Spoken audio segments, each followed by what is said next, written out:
Well, happy Pretty Friday. good. Happy Friday to you. Thanks for being willing to talk and share your story. Oh, no problem. So, I just wanted to ask you a couple questions about your fertility journey, where it started, how it began, what your thoughts are now after you've done it, and all the cool things that you're up to. I know it's a Okay. lot of questions at once, but go ahead and just tell me what's going on. Sorry, I'm trying to figure out how to get my face on there. Okay, Yeah. cool. Let's see. What was the first question again?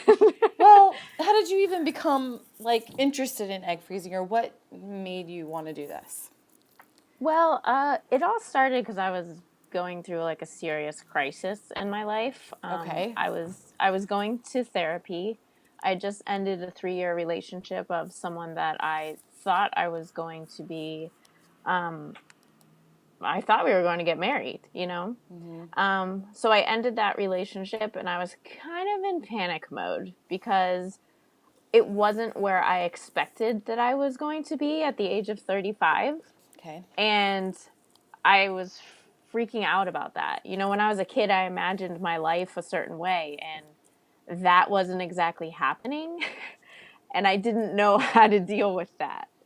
So, I was going to therapy. We were talking about marriage, all those grown-up things that people do, and I was feeling really behind, and just I was Like your comparing age my category? Like you were feeling behind? yeah. Well, I was 35 at the time.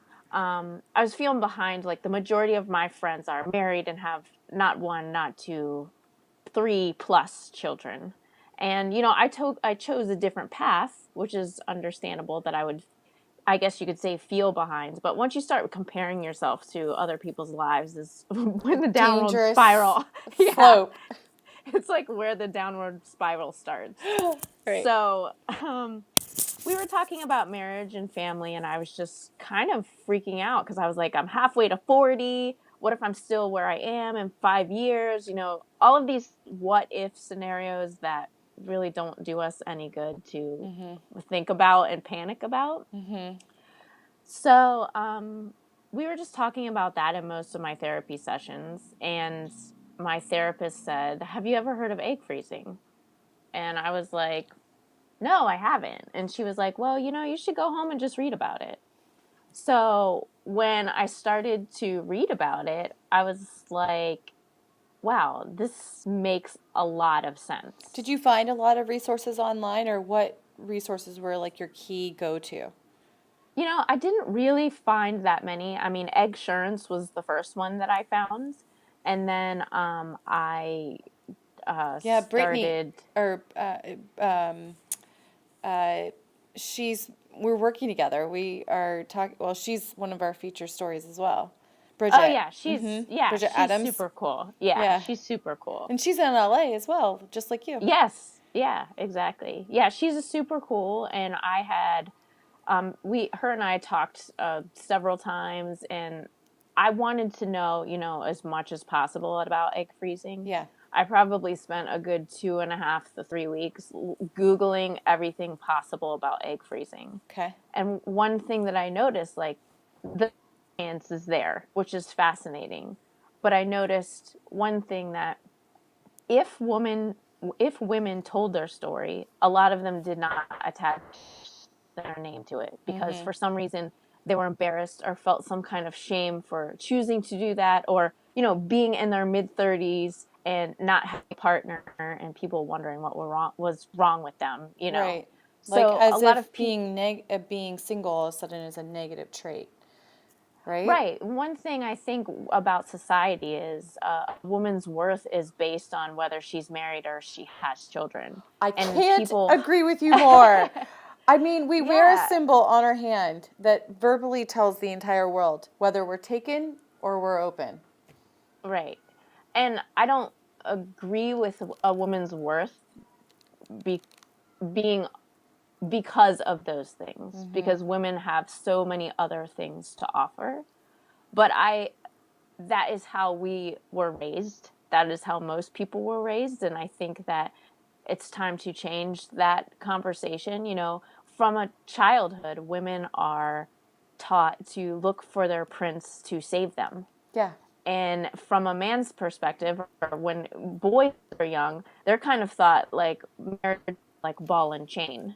Right. So I think it's very interesting how society teaches their young ones Well, about their futures. I think women are also taught about perfection, and like we are afraid to mess up. So we don't even come to, or announce that there's problems until we think we have it perfect, Where men are Right. told there's some, like, tell us what's wrong, we'll fix it for you.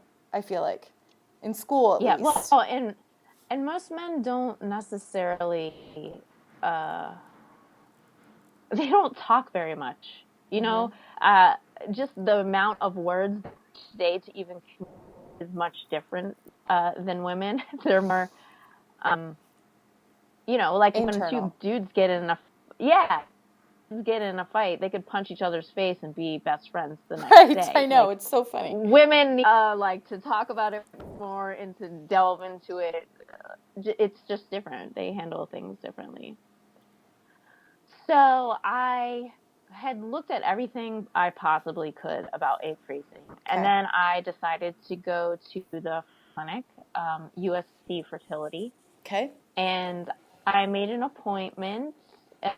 And when I was listening, I just felt like this makes so much sense. Why wouldn't I do this?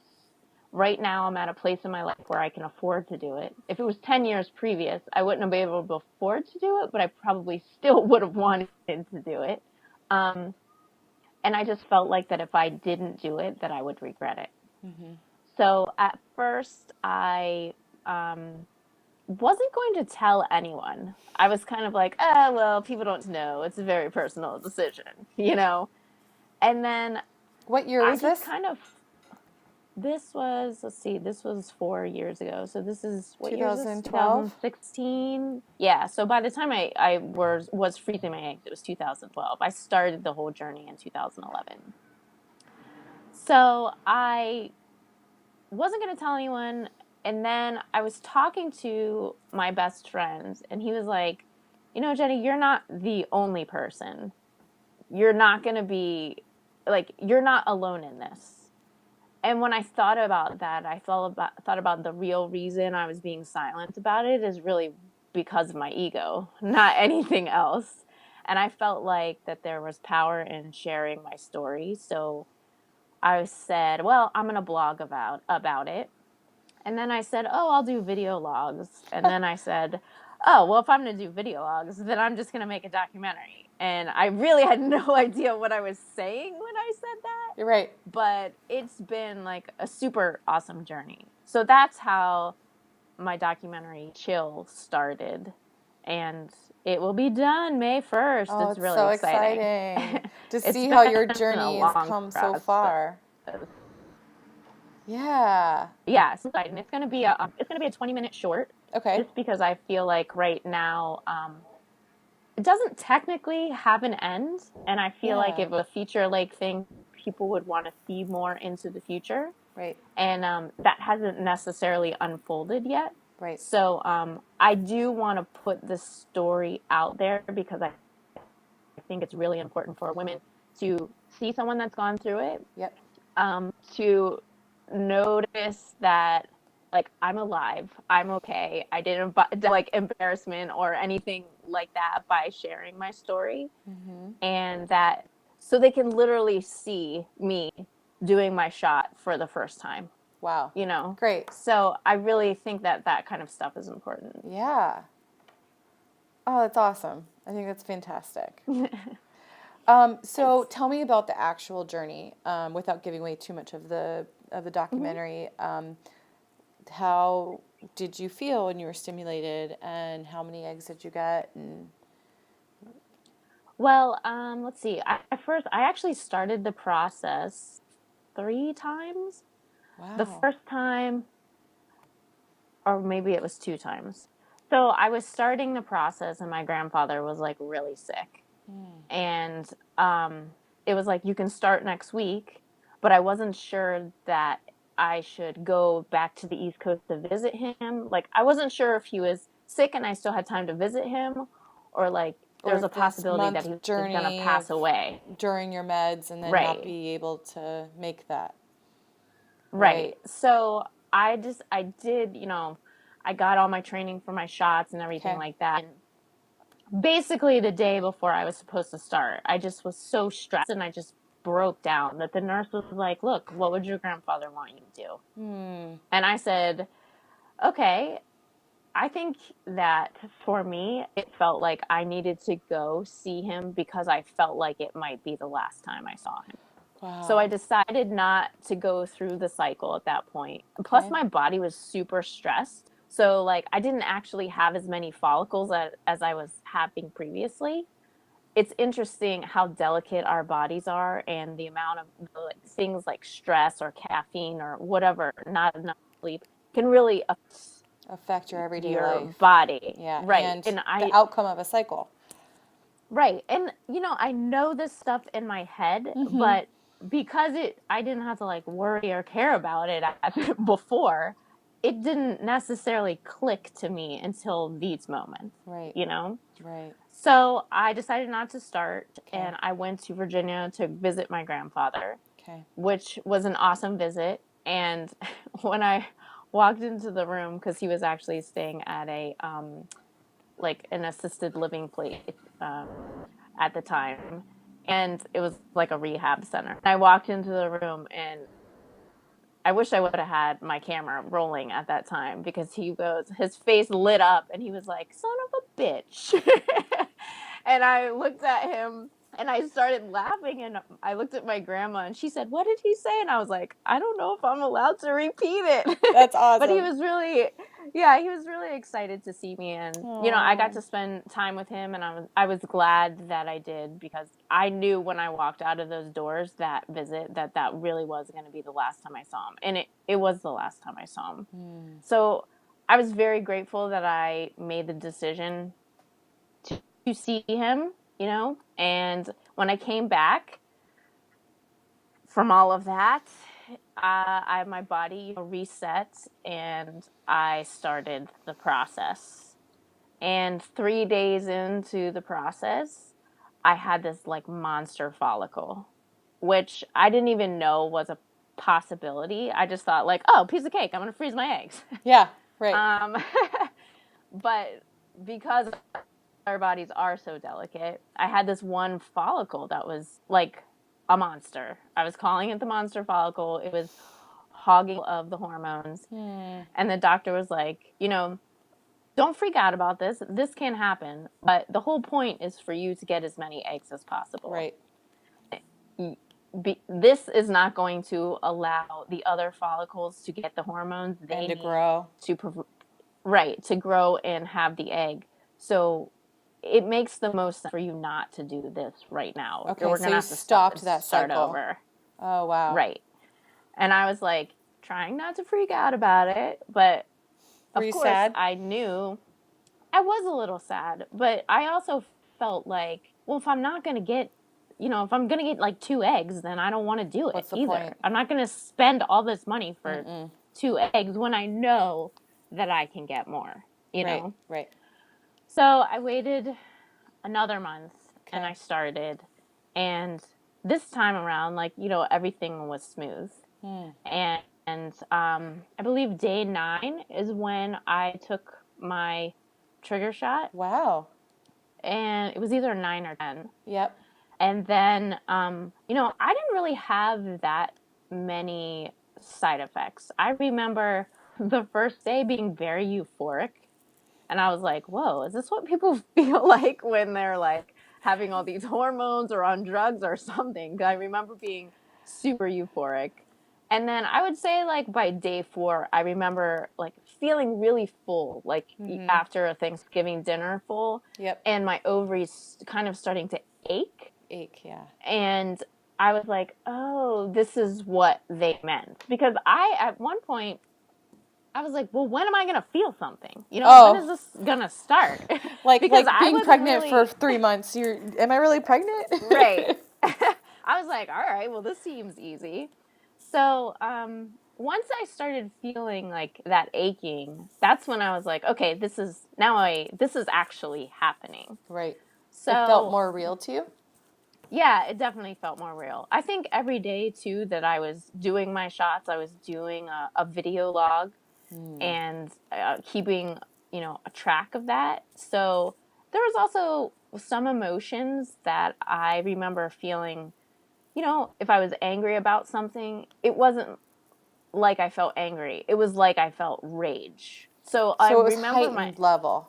I remember a lot of my feelings being magnified and thinking like, wow, this isn't how I normally react to things. I definitely remember that. I did get a few headaches. I Mm-hmm. get migraines and I didn't get any migraines, which I was really glad about because I thought that was going to be an issue. Yeah. But I feel like I had a really easy time. I wasn't very uncomfortable. I It just seemed like okay, this is happening. Right. And then when I went in to have them retrieved, I brought a friend with me, and part of the thing that was a little weird was obviously because I had a camera following me the Yeah. whole time. So, going coming out in my mushroom hat and my gown and everything and being in front of the camera was an interesting process. I guess I didn't realize like how vulnerable and raw that really is.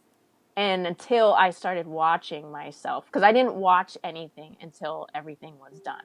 And, when I woke up from the retrieval, to live it is one thing, but then to watch it and see yourself like waking up and how you act and what you're saying, it was pretty hilarious. Was it comical? But yeah, there were some points that were very comical. So it was, I don't know, it's just cool to see because you experience it and feel Sure. it, but you don't necessarily remember it. Or know how you actually were. Exactly. Cool. So that was something I really enjoyed being able to see in the editing room. And then how many eggs did you get this cycle? So I got 13 eggs, and 9 of them were mature. So I Awesome. froze 9. That's Yeah. great. So I did it one time. I thought about doing it again, and then my mom was like, "Jenny, this is not how you're going to have kids. This is your Backup plan. Okay, Love it. so you need to Thank God for moms to put it into perspective, right? Yeah. And I really thought about it because I thought like, well, even if I get 10 more eggs, is that going to feel like enough to me? Like, right. Or how many now are you is going to chase a feel number? like enough? Right. Exactly. So I just said, I'm going to do this one time. My goal was 10. I got 9. I'm happy with that. Yeah, exactly. I'm happy with that. Because it only takes one. Oh my God, it does only take one. Well, I really relate to your story because I actually had similar thought processes on my emotions being elevated and magnified. And I also, too, my friend that came and picked me up from my retrieval videotaped me afterwards. And apparently I was cracking jokes, making fun, and I actually had a sense of humor that I don't know about after anesthesia. And yeah, that is a priceless video. So I'm excited for your documentary to come out. And I think your story is really powerful. Oh, well, thank you. Yeah, so that's exciting. Well, is there anything that you would tell women or encourage them based off your experience that are thinking about egg freezing and what they should do? Well, I think the most important thing is to do your research. Go with your intuition or your gut when you see a doctor. Like if you are feeling uneasy about that doctor, don't do it there. This is your body. This is part of your possible, future child. And you really need to be comfortable in asking questions, even if you feel like maybe they're dumb or whatever it is. Like Or that you they're need a to be comfortable. common question you should just know. Right, Like, exactly. no question is dumb. And did you ever Right. feel like that during your med process? Like, I don't know about you, but I messed up my meds the first 3 days. And I always felt like, oh my God, it's 7:30 at night. I can't call my nurse. Like, oh, I might be bothering her. Did you ever feel like Right. that? Well, I had a one-on-one like nurse showing me how to do everything. So I had a really long like Educational class. process. Yeah. So I felt really comfortable doing it, and I was able to ask all my questions then. I know most people do not get that one-on-one Yeah, that's treatment. rare. My clinic I was really know, big, so yeah, they're getting people turned in and out. Not right. And just I for egg know, freezing, like right, fertility cycles, and this is their last chance kind of thing. exactly. So, and a lot of times I know there's like single women and married women and then with their husbands and they're all in this room. Yeah, And I think that that's a different experience. I was so grateful that I was able to be, a single person in the room with a nurse and she's in there talking to me about my egg freezing experience. right. And I know that most people don't get that. And I felt very lucky to be able to have that. So I think because I was alone and I could joke around and ask any question that I Without needed or feeling wanted weird to. or standing out in the Yeah, crowd, or exactly. it So I changed your did not, experience. it definitely did. Yeah. But I would think that women should definitely, do their research. And I guess, there's so many other women out there that are feeling this like rush of biological clock or wanting to do more in their career before they become a mother. And I think the message is for women is like, you're not alone. Right. Like, you are not alone in this. I understand that it's hard to talk about, and a lot of dreams that we have for ourselves may not be happening in the time frame that we want them Yeah, to, yeah. but it doesn't mean they're not going to happen. And Well, I once really again, think there's it's going back to that perfection, that timetable, right. that perfection of the perfect family and the perfect husband and having that life. Yeah. And I think that, you know, times have changed so much Yeah. that family doesn't look like it used to look. And family doesn't happen how it used to happen Right. when just like a mom and a dad, they get married and, it's different. Family is defined different. And I thought motherhood is defined differently also. So just know that, as women, I think it's important for us to uplift each other and, just be there for each other so we know that we're not alone in all of this. Yeah, I think that's really great.